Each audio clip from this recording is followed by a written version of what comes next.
is a woman over the weekend who took it upon herself to research my family history in hopes of digging up some kind of a gotcha moment, a gotcha angle to validate illegal immigration and open borders. And what she found was really shocking, guys. She found that my family who came here in the 1800s from Norway and Germany, that they spoke Norwegian and German. Okay. And really what she did is prove that my family came here. Daytime television has never been short on drama, but every so often a moment comes along that truly grabs attention, and this was one of them. What began as a conversation about immigration policies quickly spiraled into a fiery clash. Conservative commentator Tomi Lahren squared off against co-host Sunny Hostin, and soon the debate turned into a tense battle over ancestral hypocrisy and what it really means to be an American citizen. That immigrants come over here and they don't know anything and they're dragging us down because we all come from immigrants, including you, Tomi Lahren. She talks about low skills. What exactly are her skills? Her second great-grandmother had been here for 10 years, yet spoke no English. Oh my gosh. 1930 census says Tommy's 3 times great-grandmother had been here for 41 years and still spoke German. She doesn't. To keep up with the latest buzz in Hollywood and beyond, don't forget to hit like and subscribe. Now let's dive straight into one of the internet's hottest debates and break it down with some sharp commentary. Tomi Lahren has built her reputation on bold and unapologetic takes, especially when it comes to immigration. A staunch advocate for a merit-based system, she champions legal immigration and reform, often making headlines for challenging mainstream narratives. Her no-nonsense approach has made her one of the most polarizing voices in political commentary.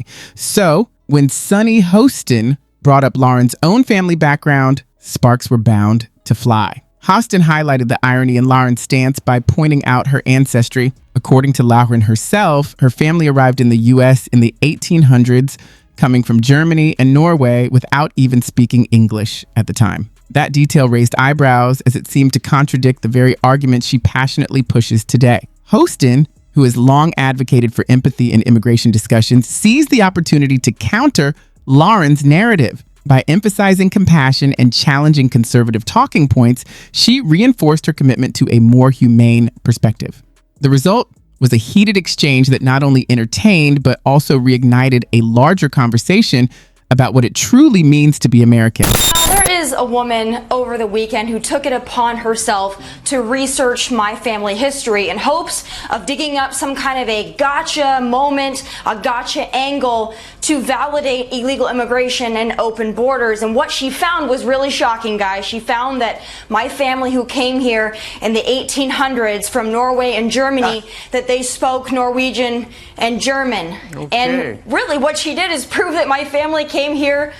What began as a seemingly civil discussion quickly spiraled into a fiery confrontation. The showdown was on. Lahren, unwilling to retreat, doubled down and turned the personal jab into an opportunity to reinforce her stance. She argued that the key difference between her ancestors and modern immigration debates is that her family, arriving generations ago, built their lives through hard work without relying on government assistance. The exchange immediately divided viewers. Some applauded the host's attempt to call out what they saw as hypocrisy in Lahren's position.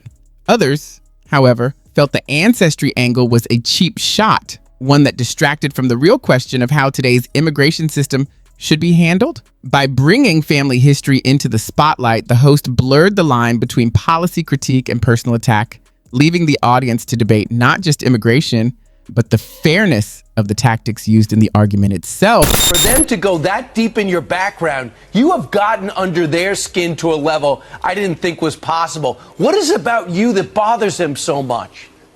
Well, it's not just me, it's anybody who advocates for merit-based immigration or has an issue with open borders. And again, just like you said, they don't seem to understand that we on the right believe immigration in the 1800s looked very different from today. As Lahren pointed out, the system was largely unregulated, with open land and very few restrictions in place. Yet, the motivation driving people then and now remains the same: seeking a better life in America. This sparked a heated debate over whether it's even fair to compare the immigration policies of the 19th century with the complexities of the modern era. Hostin argued that assimilation has always been gradual, with cultural integration taking time no matter the century. But for Lahren, The key distinction was that her ancestors followed the rules of their time, worked hard, and did not rely on government assistance. To her, that set them apart from many of the challenges faced in today's system. Modern immigration, however,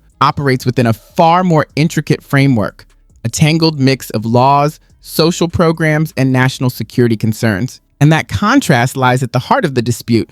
What once seemed straightforward has become one of the most divisive issues in American politics, reflecting deeper divides over ideology, history, and identity. I believe that the immigration crisis of today is apples to oranges from what it was in the 1800s when immigrants came to this country legally, were documented, worked for themselves, asked for nothing, and built a life and a family. That has nothing to do with the illegal immigration crisis of today that we must. But don't be fooled.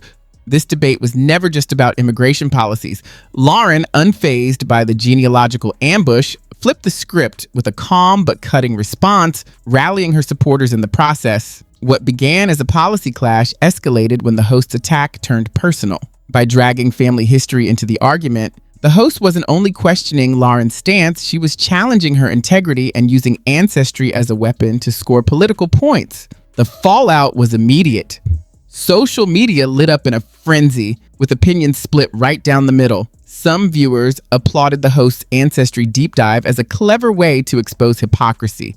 Others slammed it as a desperate tactic, more character assassination than honest debate. The View found itself right at the center of the storm. For Lahren's base, her composure under pressure reinforced her credibility, yet the moment also raised bigger questions about the tone of these panels. When political conversations morph into public examinations of someone's lineage, the line between policy critique and personal attack blurs. What was supposed to be a debate on immigration reform became something else entirely. A messy battleground where family trees replaced facts, and civility was the first casualty. I lost my job at a conservative network because I said I was pro-choice. That's a big no-no. There, it was a big no-no. You know, I offended the community. I went on The View and I said just a point that a feeling that I've had for a long time. I'm very limited government. Like, that's just me. I'm not pro-abortion. I'm just very limited government. That's my perspective on a lot of things.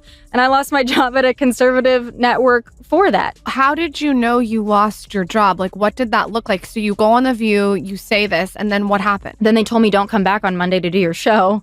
You're suspended indefinitely. That's how it was. Were you shocked? Were you like, oh, this makes sense? No, I was shocked. And that's why the lawsuit ensued. I have a view that some conservatives still to this day take a real issue with, and they tell me I'm not a real conservative or this or that. It's on both. When the dust finally settled, the debate shifted back to immigration policy itself. Lahren clarified that her stance was not anti-immigrant, but firmly pro-legislation. No matter where you stand on her politics, one thing is clear. Conversations like this often blur the critical difference between those who follow the law and those who enter the country illegally. What stood out most was her composure. She managed to hold her ground and articulate her argument even while under fire, showing why many see her as an effective debater. Hostin, on the other hand, defended her decision to spotlight Lahren's ancestry, framing it as a way to emphasize the hardships immigrants have historically faced. But in making the exchange so personal, she may have handed Lahren an unexpected advantage. What was meant as a pointed challenge instead became a rallying cry for Lahren's supporters who saw her as rising above an unfair attack. Beneath the clash lies a much deeper cultural divide. On one side are advocates of strict enforcement and a merit-based system that rewards individual effort. On the other are those who favor a humanitarian approach, viewing immigration as central to America's identity and future. Yet here's the twist. Both sides, in their own way, are motivated by a desire to protect and strengthen the nation. Both recognize the need for integration, and both acknowledge the lasting contributions immigrants have made. Still, these commonalities often get lost in the chaos of live television. Instead of highlighting shared values, the spectacle magnifies differences, turning what could be constructive dialogue into another round of primetime drama. I done with DNA, 23andMe, because I cannot believe the detail on your background that they were able to get. Well, I don't have to. She did all the research for me, so I'm sure my family is very appreciative. What about Joy saying, though, what are your skills? It's beyond research. It is personal. It is mean. Well, of course, this is classical Joy Behar, but I would like to ask Joy Behar what her skills are, because perhaps we could swap stories. I know I watch Joy and she seems like a highly skilled lady, but for her to attack me, that's really interesting. Those in glass houses should not... This was ultimately more than a simple philosophical disagreement. It was a sharp reminder of just how personal politics has become in today's climate. What began as a discussion about immigration policy quickly spiraled into something bigger, where the line between ideas and personal attacks all but disappeared. When Hostin brought up Laren's ancestry, it wasn't just about policy anymore, it was about credibility, morality, and identity. And that's why this clash resonated so deeply with audiences on both sides. Whether you find yourself siding with Team Lahren or Team Hostin, one thing is certain: the exchange felt uncomfortably heated, almost too personal. Some viewers applauded Hostin's attempt to expose what they saw as hypocrisy, arguing that questioning someone's family history was a legitimate way to highlight contradictions in their arguments. Others, however, felt it was a step too far, a move that shifted the spotlight away from meaningful debate and into the realm of character attacks. The irony is that this isn't just about one television spat. It reflects a larger trend in American discourse where personal history and moral judgment often overshadow the actual policies being debated. Both Lahren and Hostin believe they are fighting for what's best for the nation. Both acknowledge that immigration has shaped America, and both, in different ways, recognize the need for integration. Yet, those similarities vanish once the cameras roll, replaced by fiery exchanges that make better television than policy progress. So, what do you think? Is it fair to use someone's personal history in a political debate, or does that cross the line into unnecessary hostility? Drop your thoughts in the comments below. And if you enjoyed this breakdown, don't forget to hit like and subscribe, because if nothing else, this fiery moment proves that daytime TV can still spark national conversations that linger long after the cameras stop rolling.